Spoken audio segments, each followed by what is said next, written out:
What it do, homies? Today is a banger of a day. We got OG Nixon, CHIBS, USAYBFLOW. They made a song, High Rollers, basically remaking it today. And there's all kinds of cool techniques here. I really want to do this because it's heavy and there's a lot of like delayed tricks here. So let's just check out what we got. Yo, this right here is a hard...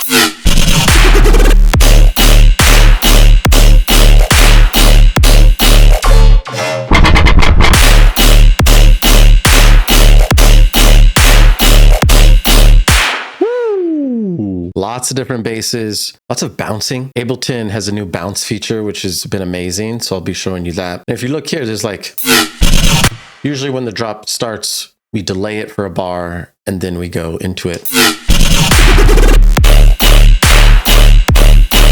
So cool flow techniques. If you guys want this full project, it will be in my Patreon. There's a lot of different basses here and all kinds of cool presets too that you can get as well. Go ahead and look in the description. And the sample packs I'm using are usually all going to be here from Avant. So these will be in the description too, if you want to support us with those affiliate links. Some sounds are going to be like this, moving. Some sounds are going to be even sustains. This one is actually an Avant preset. So one of these times we use a preset from Avant, which is great. We even have some lasers.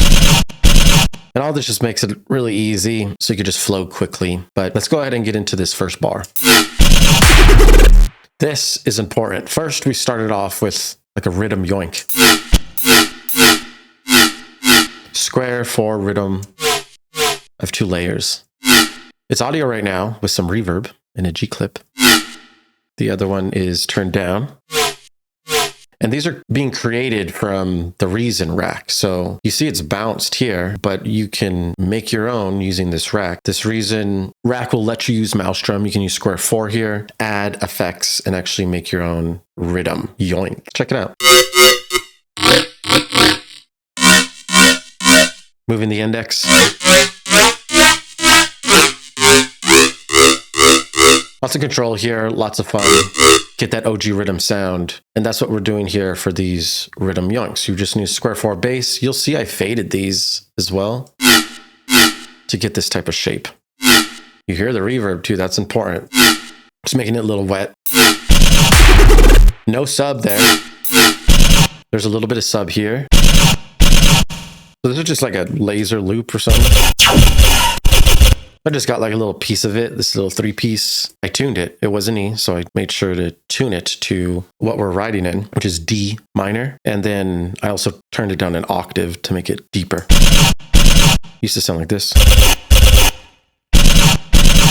So you can kind of do whatever you want. Whole concept though is yoink to laser, beat to beat. Look up here, 25, 25.2. When we hit 25.3, we have this sus. Like a wiggle sustain, and I started it on D1 and then go up to D2 to have it rise. And it goes faster as it rises in pitch, which is really cool. This is the Avant sus jamming. And then I added a comb filter to make it sound more metallic, and then reverb, 20%. Cool little moving bass, you know? While this wiggle bass is playing, it's important that we have a cool sub. This also needs to have a EQ8 on it. We got to cut all these lows because we're going to add our own lows here in the call. So I made a long sub, just get a saturator, 15 dB, add this EQ8, turn it down -3. And we're doing this to just a basic sine wave right here. If I click LFO1, the only thing that we're doing is adding LFO1 to this sine wave. We have to have positions on 2 because it was on default shapes. And you make this shape and put it on 1/2. Becomes a long, thick sub. Saturation off, nothing on, beefy. And then you use the EQ8 to cut it at 100 just to clean it up because we're going to make a high frequency layer for the sub, which is this one. Like distorted 808 vibes, you know? So this long sub, we clean it up. And then all this extra space is reserved for this long sub highs. All I did was duplicate it, add 2 amps. So listen with amp off. Let me turn off this OTT as well. Turn off the EQ8. So this is the sub without the EQ8 that you were shown earlier. Then we had a different EQ8, which is cutting the lows this time. 153, only letting mids and highs play. And before this EQ8, we'll be adding these amps. So first amp. It's on blues, 61%. This amp is on lead, 68%. Just adding all those extra harmonics, and then we cut out all the lows from it. Add an OTT to make it bigger. I turn the downward down to 49 and out gain up to 3 to get it loud. After I compress it heavily, I turn it down to -3 and then turn down the track volume to -5. So then both of these sound like that. Add the sus bubble. That's what transitions us all the way to the main motif here, which is these quarter notes.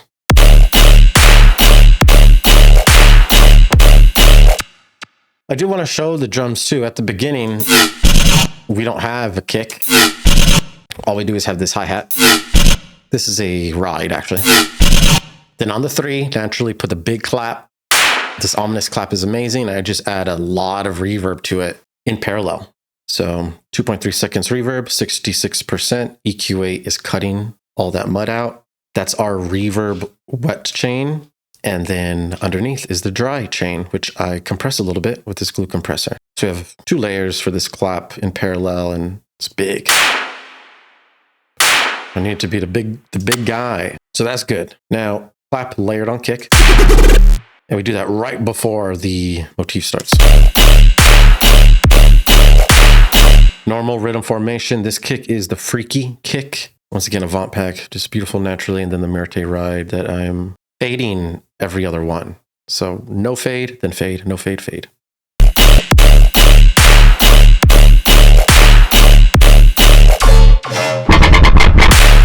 This snare group also has a little bit of compression here. That's about it. We're done with those drums.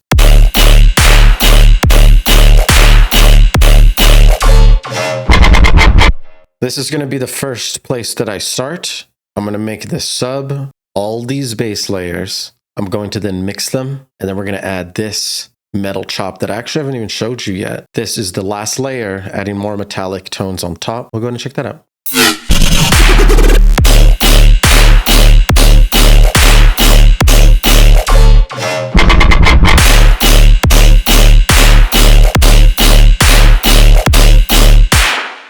So we're going to do all these layers right now. The first thing is the sub. You know that sub we made earlier? I just duplicated it, the long sub, and we made the fast sub. We add a saturator, kick tight, tune to D. And this is what it was in MIDI. Same thing, just sine wave, but this is analog BD sine. And you turn up the wavetable position all the way so it gets all wiggly like this. Same thing with the levels, you know, naturally. Harmonics are coming from saturator and kick tight, and then we clean everything up with this EQ8, slow the roll. This is what we resample. And just so you know, the new shortcut is Command B, and you can bounce it and just boom, easy as that now. That's what we did to make this. Bouncing, bouncing, bouncing. We turn it down to -4 because we are grouping it and it's going to be turned up with a G clip. So get your G clip, get ready to group the sub and all these mid basses together because that's what we're doing here. All these mid basses will be like metallics.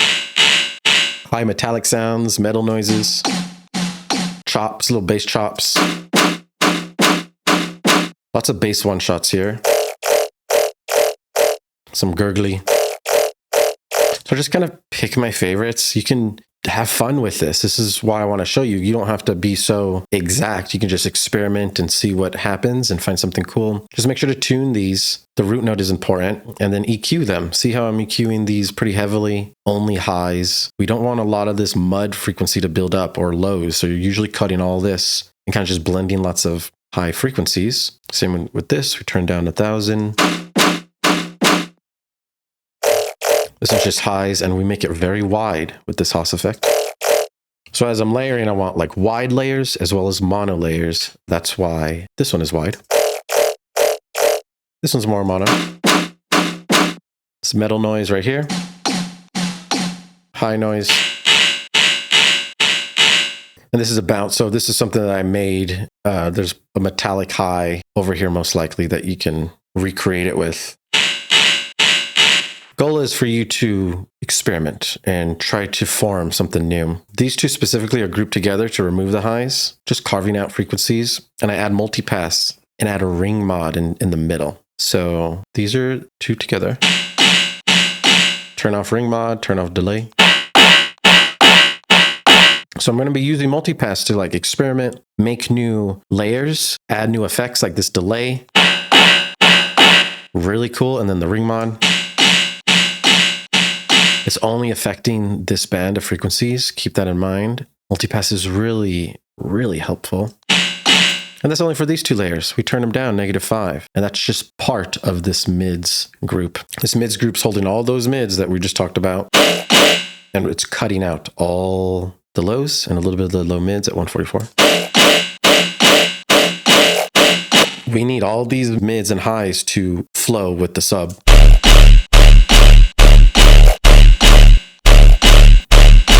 Now all of these are grouped together, the sub and the mids, and we add a G clip to it. It's at 8. Listen to it with it off. It's so weak. But with the G clip on, we process them together. It gets really heavy. When we turn it up this much, we have to create headroom. So we're turning down the sub to -4. We will manage this volume too. And you can kind of find a blend and mix them together. You know, you're on the edge of getting things too muddy. So you have to like make sure that the sub doesn't get too crazy. Just control that sub's volume and make sure they all fit well together. These other three are alternatives to G-Clip. So if you wanted to push it in a different way, you can try with JST, Saturator, or M-Saturator and get all these different cool flows and fat layer stacks, you know? Obviously, the rhythm of all this is just quarter note rhythm. But if you see here, I fade a lot. I need to fade these audio clips so that they're tight and controlled. You got to control your tails. And it's going to help a lot with keeping things clean, you know, because things get a little bit congested as you start to add all these layers. Now, there is this main metal chop. And this is coming from another preset, you know. We put it in MIDI. Bounce it in place, and then we add it to the layer stack. I fade these a little differently. I believe these are different. So they're just faded differently. This one's faded more than this one. It gives them a different rhythm. And then we also have Serum Effects. I add a phaser and a filter to make it a little unique. It's metallic tones, and it also starts moving it across the stereo image, which is just good for movement. I added a Haas effect as well, made it super wide, and I cut and turned down these frequencies to carve it and have that fit with the mix. So I just add layers, experiment with layers.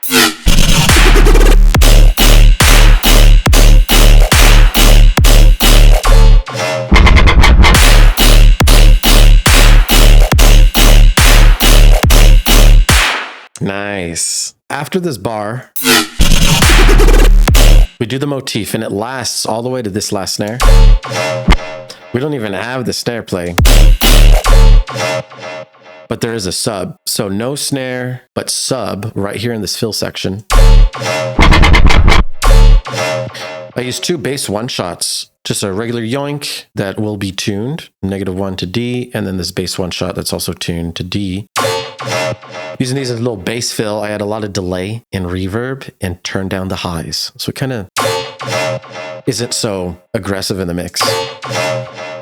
Now, usually it would drop at 29, but it doesn't. We do this delay again, but this time it's half a bar. Up here, it's not a full bar. It's only 29 to 29.3. So we go bass fill into the wub, and then we go back to the motif.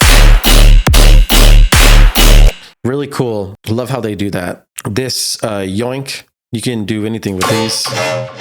With this wubber, I wanted to make something unique, just like they did. So we got LFO1, and we're going to be configuring this rate knob so that we can automate it here.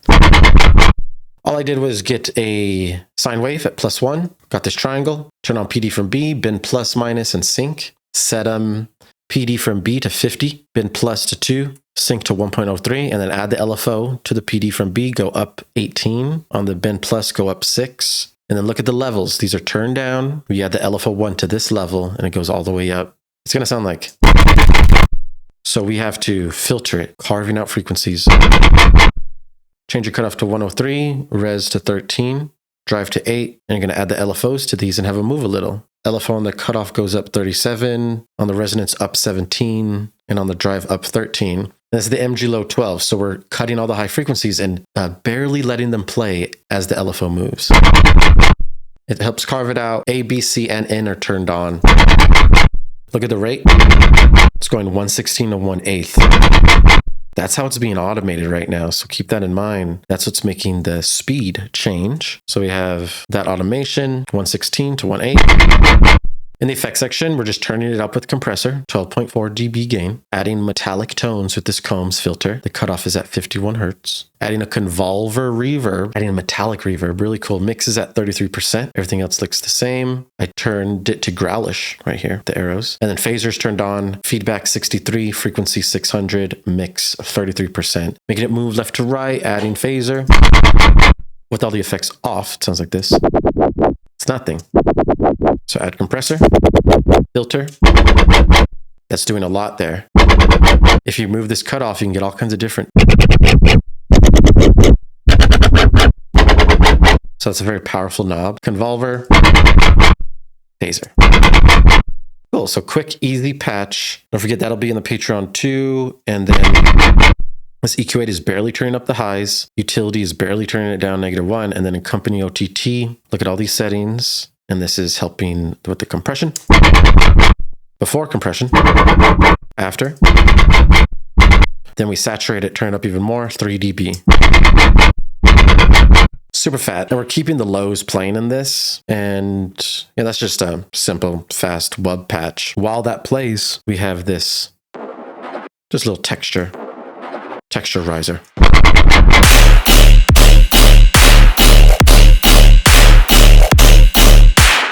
These are the techniques that you can be using to get stuff heavy, fat, and get in the flow. You know, it's really important that you have fun while doing this. You don't want it to be so technical and dreadful. You want to just get in and start flowing. These delay tricks are really helpful too. All the post-processing, you want to get in practice and in habit of most of these things. Otherwise, if you have questions, hit me up in the comments or on Discord or Instagram. I'll be happy to reach out to you. And if you need lessons, reach out to me too. We can do that. I'm doing lessons every day. So whatever you need to learn, we can practice it ASAP. Thank you for your support. We're super close to 10,000. I will see you guys soon. Later.